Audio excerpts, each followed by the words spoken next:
Est-ce que t'as un joueur random qui t'a particulièrement marqué? Je n'ai aucune idée de pourquoi je l'aimais autant, surtout qu'il jouait dans un club que je détestais. J'étais totalement fan de Victor Moses. Oh putain, en plus ça me rappelle oui, une conversation que tu m'as dit un jour où tu m'as cité ce mec en bien et je me suis dit mais de quoi il me parle? Victor Moses, il a eu plusieurs carrières, mais moi j'étais fan de lui dès le début, ça qui est fou. Nigeria aussi, je sais pas pourquoi, j'ai toujours bien aimé, Bowler. notamment. Joseph Enekashire. J'aimais pas Chelsea aussi. Pour moi, ils ont compromis John Obi Mikel. John Obi Mikel, il arrive dans le foot, c'est un numéro 10 de zinzin. À l'époque, je crois que c'est U18, Coupe du Monde de jeunes. Il y a Messi qui se révèle de zinzin. Et le deuxième meilleur joueur du tournoi, c'est John Obi Mikel. Et il croise la route de Mourinho qui le fait reculer.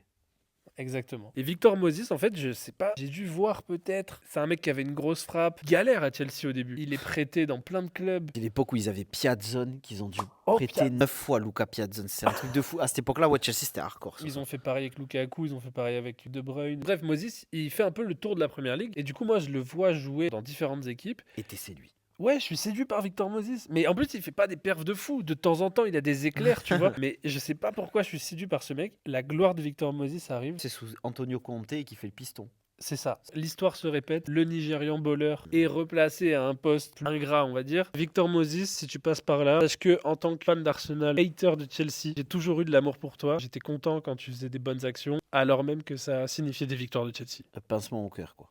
Bah ouais. Et c'est beau les joueurs comme ça.